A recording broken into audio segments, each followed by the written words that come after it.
I'm Lisa from Mobile Tech Review, and this is the Amazon Kindle Fire. This is their new 7-inch ebook reader, video player, you name it, everything to consume Amazon content and some other content as well. So you can see something from Amazon. Well, you would think of it primarily as a book reader, wouldn't you? But right now we're in the video screen, for example, and this looks like something out of a page of iTunes or something like that. You've got Prime Instant Videos featured here, movies that you can rent, TV shows that you can rent, all that kind of thing. If you go back to the home view, you'll see that we've got newsstand, books, music, video, documents, which is anything that you send yourself using the Amazon Send Yourself Stuff function over email, apps, and the web browser. And yes, it works in both portrait and landscape modes. You just turn it and the screen rotates. So whichever way you like looking at your content better, you can do. Probably not going to want to read books this way, but certainly perfect for movies and for web browsing as well. The Amazon Kindle sells for only $199. That's incredibly cheap. Usually for that price you only get bargain basement tablets that run old versions of the Android OS and have nasty resistive screens.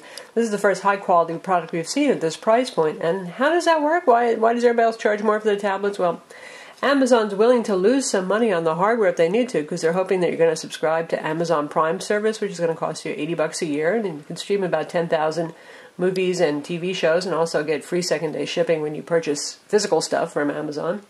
And they figure you're going to buy books and magazines and maybe even some applications, and they get a cut when you buy an application from the Amazon web store. So that's how they do it. It's a new kind of subsidized process, basically. Sort of like carriers, when you agree to sign a 2-year agreement, they know they're going to make money off you for wireless service, in this case, and Amazon assumes that you're going to be buying their content. Since the device does focus on content provided by Amazon, and Amazon is pretty uniquely positioned to do that, even more so than Apple was when Apple started coming out with iOS products, because they've obviously got largest online bookstore. They have periodicals, they have their videos, they've got their own app store, which is reasonably well populated. In fact, let's take a look at that first, for those of you who are thinking of using this as an Android tablet more than an e-reader or a media consumption device. And you can see right here I've got a bunch of applications already downloaded and installed, and it also uses the bookshelf metaphor, weird as that might be for applications.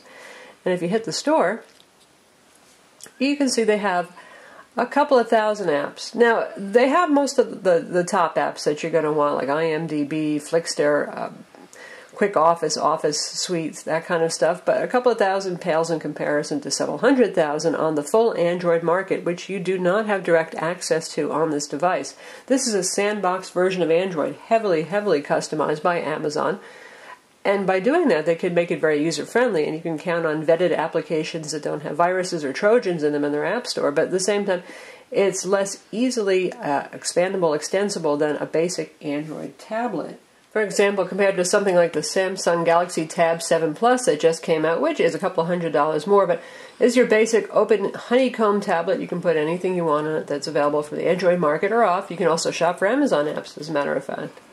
And while we're comparing them, Samsung, of course, always likes to make the thinnest and the lightest products out there, and it indeed is a couple of ounces lighter than the Fire, and you can see it is thinner.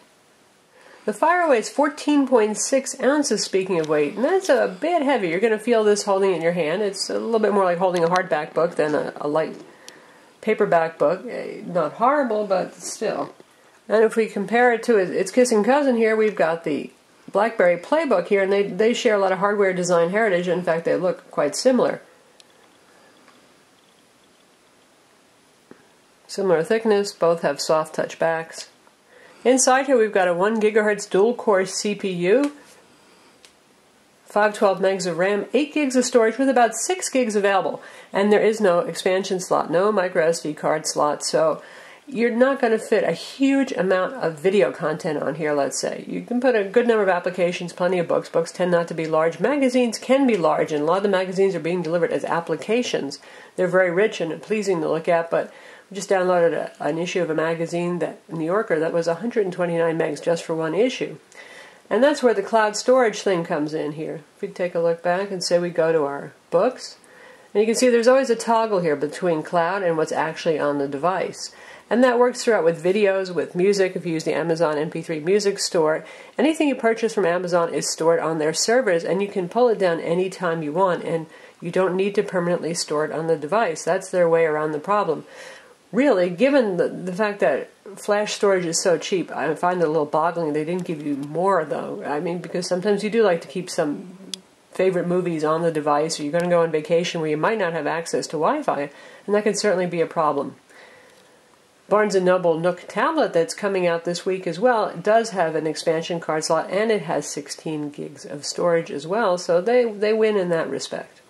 This has an IPS display that Amazon says is hardened. They don't mention Gorilla Glass. We don't know what it is, but they do say that you can leave your keys sitting on top of it and not worry about it scratching.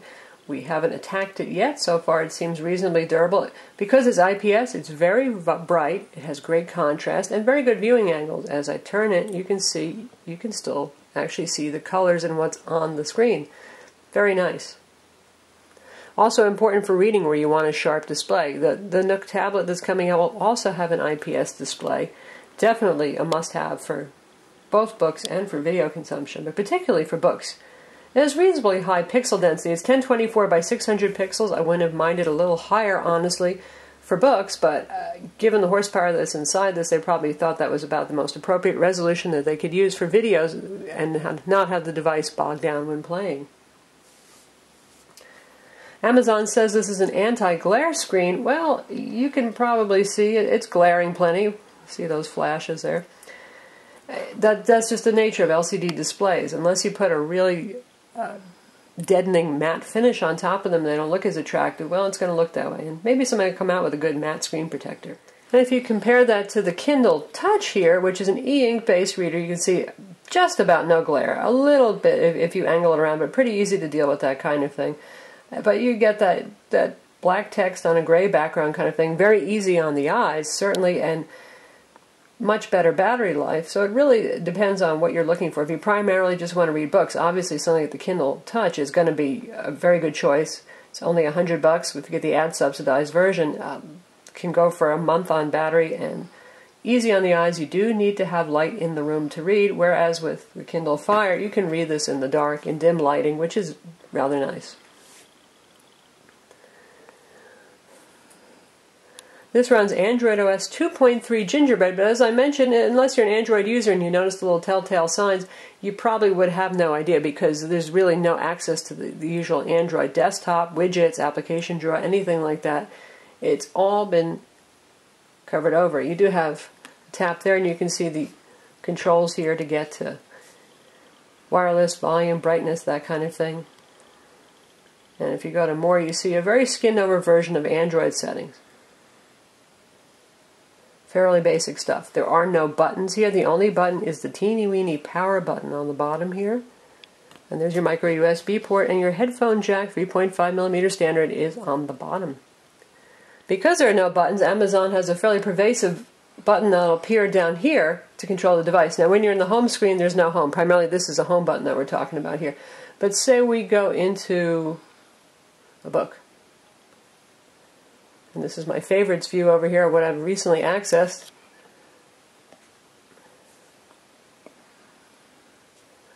So here we are in our book, and you can see this book happens to have a lot of kind of lovely clippings and graphics, and it looks great in here. But if we want to get to our menus, we tap up near the top here, and then you've got the home button, and in this case we have controls for the font. And we've got many different font sizes, 3 different line spacings to choose from, margins. You can have it your usual black and white, sepia or reverse mode for night reading, and you actually get choice of typefaces, which is kind of new concept for Amazon to actually give you a couple of choices. So you've got several serif and several sans serif fonts to choose from. We hit the home button, you get out of that. For in videos, you can see here's the home button again, and this indicates that there's some menu functions here, so you can go to settings or help. And pretty basic stuff there. Generally speaking, in terms of settings in these applications, you won't see very much at all. You're really just going to be using that home button and that back button. So since this is a Kindle after all, let's take another look at this. Obviously there's no screen refresh going on here because this is not e-ink. You can swipe or you can tap to change pages. Page turn speeds are pretty good. Certainly adequate. And if you want to bookmark, you just tap in the upper corner, which has become the convention for touchscreen e-ink readers. Now text looks fairly sharp here, and in fact it looks quite sharp. And it makes for a very pleasant reading experience. So if you don't mind reading on LCDs, definitely I say that this is a nice product for reading. Now we've got a comparison here. We've got the HTC Flyer, which is $2.99 for the Wi-Fi version. And we've got the Kindle Fire on the left. And you can see actually that the HTC Flyer looks great too. We're in the Barnes & Noble Nook app. Of course, you can load the Kindle app or any other application that you want. And the HTC actually is a little bit whiter for the background. This has a slightly vaguely purple tint to the background. And I'd say they're just about equally as sharp.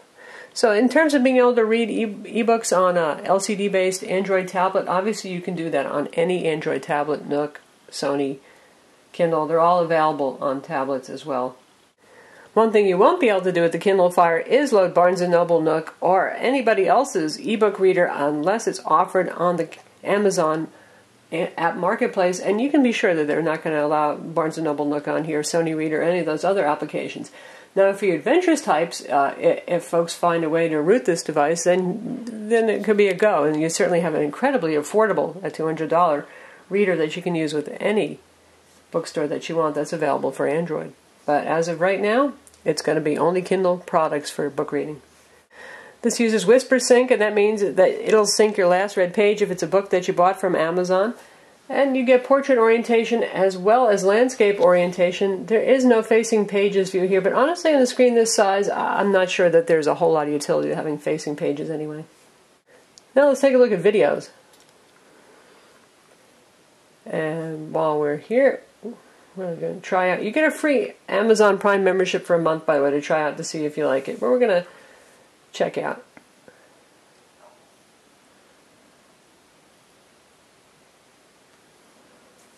an episode of Lost.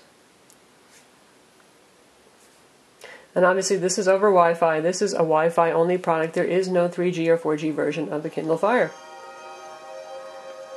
That loads right up very quickly. There's like no buffering. You start out with sharpness. Good quality. And the speakers are almost at maximum volume. Because there is no hardware volume control, you're going to be using on-screen control to set your volume. That's really good quality. That's very nice.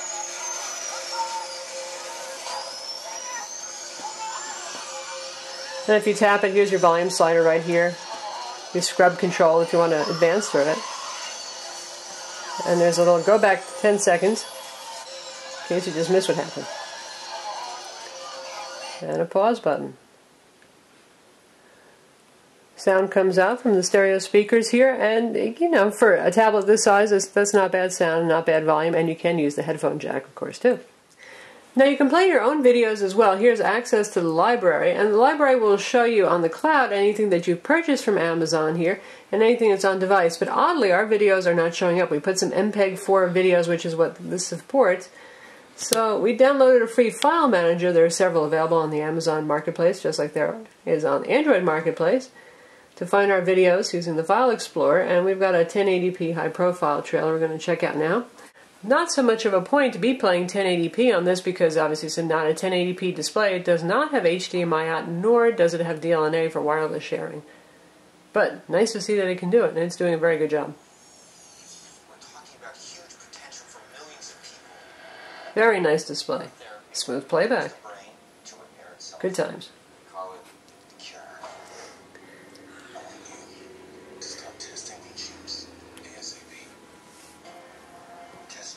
So there is video playback of your own locally stored MPEG-4 content. Same format that we used to rip for iDevices and for Android phones works just fine.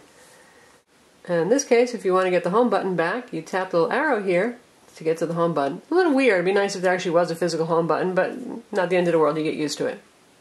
Now for music, same dealio. If you've purchased anything from Amazon, it'll show up on your cloud here. You can go to the music store. Attractive presentation.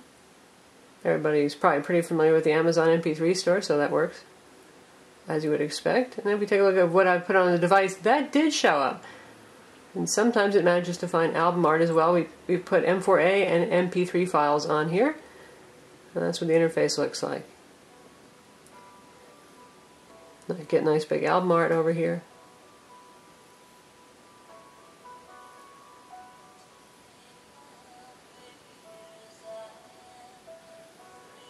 There's the music player. Obviously you're going to want to use headphones, most likely. And yes, it plays in the background, so you can read a book and listen to music at the same time. Or surf the web. Speaking of surfing the web, we have Android web browser here with a little intelligent back-end caching from Amazon.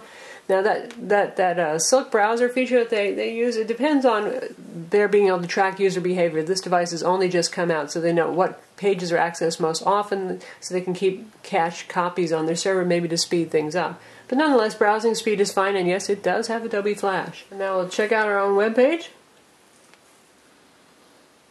You can see you get a nice thumbnail view of the bookmarks there. And it loads quickly over Wi-Fi.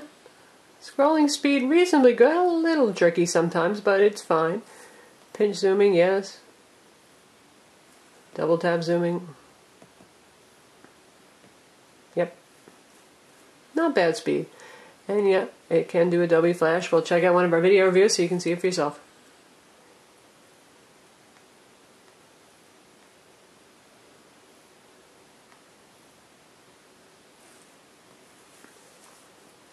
The controls are reasonably responsive in Adobe Flash Player, something that's often a problem with Android products. Actually, with all products that support Flash. See, I was able to pop out pretty easily to full screen. Verizon Wireless. This phone is going to be available November 14th, 2011 for the usual $299 with the contract, and it's one of 3 top Verizon. Overall, decent frame rates. I mean, over Wi-Fi it should be with the dual-core CPU. Razr by Motorola and the upcoming Samsung Galaxy. So yes, it is a web browser too. And for email, you do get an email application. Funny, you don't get that Gmail application, but you do get the standard email application over here that works for web-based email and IMAP. It should work for POP3 as well, and it just walks you through setting up your account. Not too hard to do. So email, web browsing, Amazon books, Amazon videos, your own side-loaded videos and books as well. But they have to be in Mobi format, by the way, those books. This still does not support EPUB. We're talking the Amazon format and Mobi format. And music supports MP3, M4A, and Amazon content as well as your own.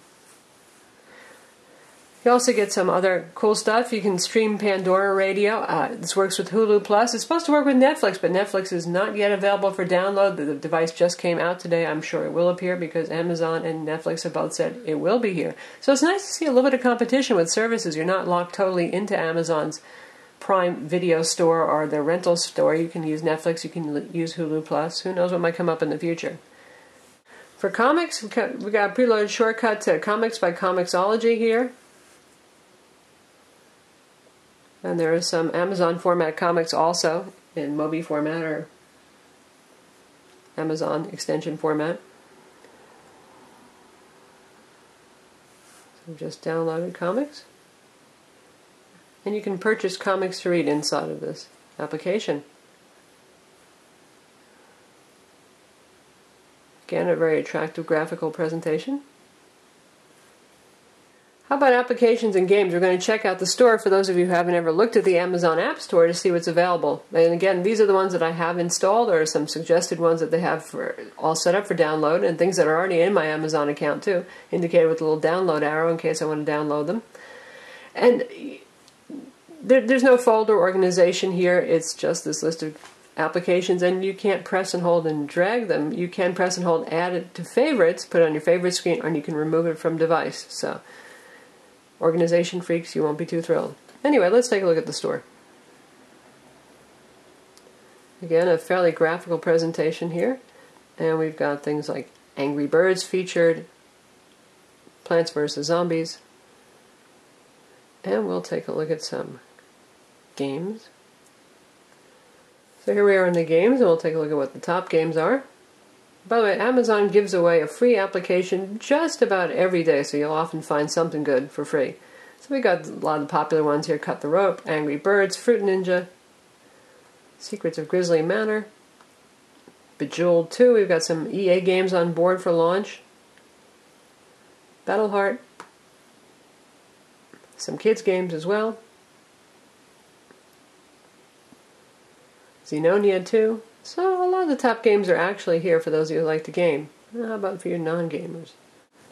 In terms of other applications, we've got news and weather, utilities, social networking. You got your Facebook on here, for example, your Twitter clients. For productivity, we have things like Quick Office that are available. Evernote, very popular online note syncing tool. Calculators, unit converters. So there's plenty enough here to keep you busy in terms of applications, and some games too. So that's the Amazon Kindle Fire. It's available now for $1.99. You don't have to order from Amazon if you want to go see it in the store first. You can. It's at Best Buy, it's at Staples. It's going to be pretty much everywhere. And it seems like they've shipped a lot out to stores, so there's a good chance that you'll actually be able to pick one up, and certainly to see it in person. Battery life on this, Amazon says that the battery life should be about 7.5 hours for video playback, 8 hours for reading if you turn off Wi-Fi. Obviously it doesn't compete with e-ink readers, but this is an LCD-based tablet. Battery sealed inside.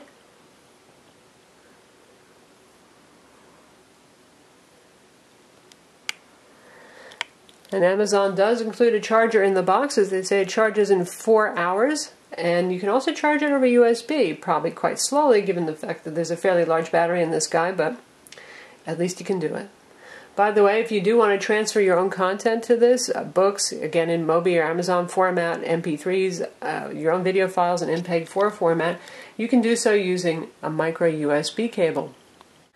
I'm Lisa from Mobile Tech Review. Visit our website for the full review of the Kindle Fire.